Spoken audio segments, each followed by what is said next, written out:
वो दोनों अंदर जाते हैं। प्रेसियस बोलता है तुम्हारा नाम क्या है? वो बोलती है मेरा नाम मरियम है। काउंट बोलता है तुम कितने साल के हो? वो बोलती है मैं इस साल 19 साल की होने वाली हूँ। बोलता है बिल्कुल सही उम्र है, इसे यहाँ ले आओ। मैन बोलता है हाँ। उसे एक बॉक्स देता है, बोलता है ये रहा। वो उसे स्टोन को निकालता है। बोलती है मुझे ऐसा एहसास हो रहा है कि ये मयाजमा है। बोलता है मैं देख रहा हूँ कि तुम इसे कम से कम महसूस कर सकती हो। मयाजमा उसमें समा गया है। वे एक पत्थर है। ये पेरेलाइट कहते हैं। ये एक दुर्लभ खनिज है। मयाजमा को बंद करता है। इसे आम लोग नहीं देख सकते और ना महसूस कर सकते हैं। खनिज के अंदर बंद किए गए मयाजमा हमेशा एक गंदी धुंध की तरह दिखता है। और अब इसे लो और इसे शुद्ध करो। मरियम बोलती है मैंने तो मयाजमा बस महसूस किया है। मुझे लगता है कि मैं इसे नहीं कर पाऊंगी और मैं पूरे यकीन के साथ कह रही हूँ कि मैं इसे संभाल नहीं पाऊंगी। वो बोलता है इसे करो। मरियम बोलती है इसे मना करने का कोई फायदा नहीं। ये तो बस कोशिश करना है और खुद को देखना है कि मैं कर पाती हूँ या नहीं। मैं अपने शरीर के अंदर एक छोटा सा वर्जन बना सकती हूँ और फिर अपने हथेली के जरिए मयाजमा को उसमें कंट्रोल कर सकता हूँ। जो उसमें पानी रहता है वो काला काला हो जाता है। वो घबरा जाती है और बोलती है मैं और ज्यादा नहीं ले पा रही हूँ। मैंने इसे थोड़ा कम तो कर दिया है लेकिन मेरा शरीर इसे और नहीं ले पा रहा है।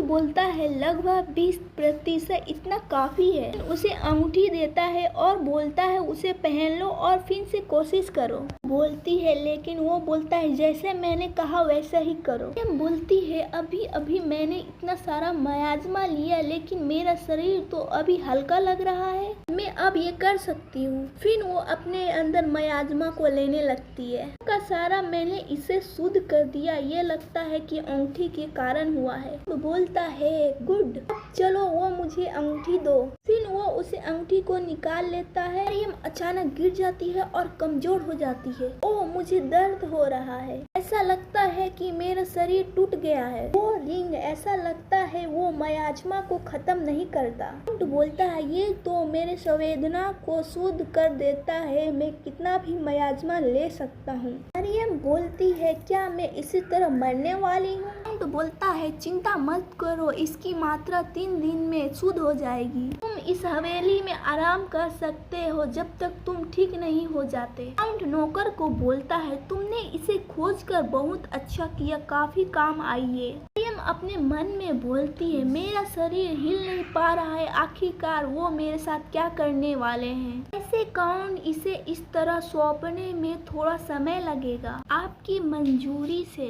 मैं उसे कुछ उपचार देना चाहता हूँ ताकि उसका शुद्धिकरण तेजी से हो सके। फिर वो उसके बॉडी की तरह देखता है, बोलता है क्या ये ठीक है? काउंट बोलता है रुको। वो आदमी बोलता है लेकिन मास्टर अगर इसे कुछ हो गया तो? वो अभी भी दुल्हन है, उसे नुकसान मत पहुँचाओ। आखिरकार लेडी व्यूजर के अलावा और कोई दूसरी महिला इसकी जगह नहीं ले सकता है, वो इलाज के नाम पर क्यों ना हो। उसका शरीर मयाजमा के शुद्ध करने के लिए उसे इस चीज से गुजरना होगा। फिर सीन कट होता है। वो अपनी आंखें खोलती है, बोलती है पिछले 3 दिनों से मैं भयंकर चक्कर और बीमारी से जूझ रहा था। मैं उठ भी नहीं पा रहा था और खा भी नहीं पा रहा था। ये उस मयाजमा के खिलाफ की लड़ाई थी जो मेरे शरीर में लड़ रहा था। मुझे कभी पता नहीं था कि बहुत सारा मयाजमा को अंदर लेने से ये हालत हो जाएगा। ब्रेंडन ने मुझे बोला था सावधान रहने के लिए। बोलती है अगर आप जग गए हैं तो अपने कपड़े बदल लीजिए, काउंट प्रेसियन ने आपको बुलाया है। वो बोलती है ठीक है। फिर उसे नहवाया जाता है, धुलाया जाता है, फिर रेडी किया जाता है। फिर वो अपने आप को मिरर में देखती है और बोलती है मुझे इस बारे में बुरा एहसास हो रहा है। काउंट बोलता है ऐसा लगता है कि मयाजमा का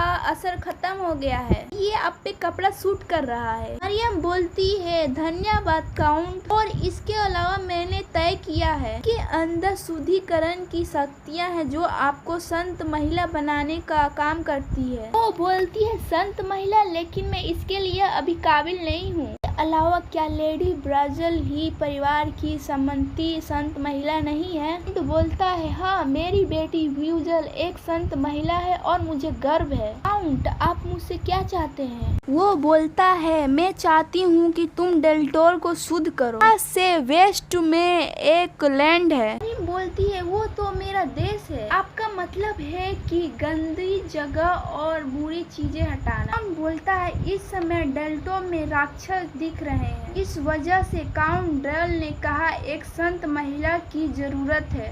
वो बोलती है, ड्रक, वो तो एंजल परिवार का नाम है। राक्षस वो है, अगर मैं किसी काम आऊँ तो मैं वहाँ जा सकता हूँ। तो फिर और वजह है कि वहाँ लेडी वर्जल भी जाए, क्योंकि मेरे पास उतनी शक्तियाँ नहीं है। काउंट बोलता है, वर्जल डॉल्ट वहाँ नहीं जाएगी, क्योंकि राक्षस का शुद्धि करना बहुत खतरनाक होता है और शरीर के लिए हानिकारक होता है। ये किसी भी इंसान के लिए बहुत भारी पड़ता है। मैं वर्जल को कभी मुश्किल में नहीं डाल सकता। वो बोलती है, लेकिन मैं अपनी इतनी शक्तियाँ से नहीं कर पाऊंगी। वो बोलता है, मैं तुम्हें अंगूठी दूंगा, इससे तुम अपनी मदद कर पाओगी और एक संत कहलाओगी। वो बोलती है, अगर मैं इनकार कर दूं तो काउंट क्या कहेगा? वो कोई समस्या नहीं होगी, तलवार भी राक्षस को भगा सकती है। ये कोई मुद्दा नहीं है, लेकिन अगर मियाज़मा शुद्ध नहीं हुआ तो राक्षस यहाँ बार बार आएंगे। अगर तुम नहीं जाती हो तो शायद वह बड़ा आदमी जिसने तुम्हें अनाथ आश्रम में रखा, फिर तुम्हारे गांव वाले लोग, ही सबको राक्षस ने मार दिया तो? मरियम बोलती है, तो लगता था तुम मेरी जांच पड़ताल कर रहे थे कि मैं मना नहीं करूंगी, तो फिर भी तुमने ये नाटक किया है ना? सिर्फ वो वाले दर्द का ख्याल मुझे डरा देता है, लेकिन अगर कुछ ऐसा है तो मैं कर सकता हूँ। तो मेरे पास जाने के अलावा कोई चारा नहीं है। चाहे जैसा भी हो, अगर मैं डॉल्ट और देवदूत की मदद कर सकूं। समझ गया, मैं जाऊंगा। वो बोलता है, गुड, तुम्हें समान इज्जत और दौलत मिलेगा। तुम्हें किसी गंदी बीमारी से मरने और जलाने नहीं दिया जाएगा, जैसी तुम्हारी माँ थी उनका भयंकर वो। मरियम बोलती है, अमीर आदमी इतने घमंडी होते हैं? नहीं, फरिश्ता अलग है। काउंट बोलता है, आज से तुम पेर्सियन परिवार का हिस्सा हो। वो थोड़ा चौंक जाती है, और ये तुम्हारा लुक अच्छा लग रहा है, इसमें तुम संत लग रही हो। बोलती है, ओ, ये खूबसूरत ड्रेस प्रेसियस के लिए था। मुझे प्रेसियस का नाम नहीं चाहिए। तुम्हारे पास कोई चॉइस नहीं है। काउंट ड्रेक तो बस प्रेसियस संत से शादी करना चाहता है। बोलती है, क्या शादी? और तुम मेरी बेटी बनने जा रही हो और काउंट ड्रेक से शादी? किसी अमीर व्यक्ति से शादी करने जा रही हूँ?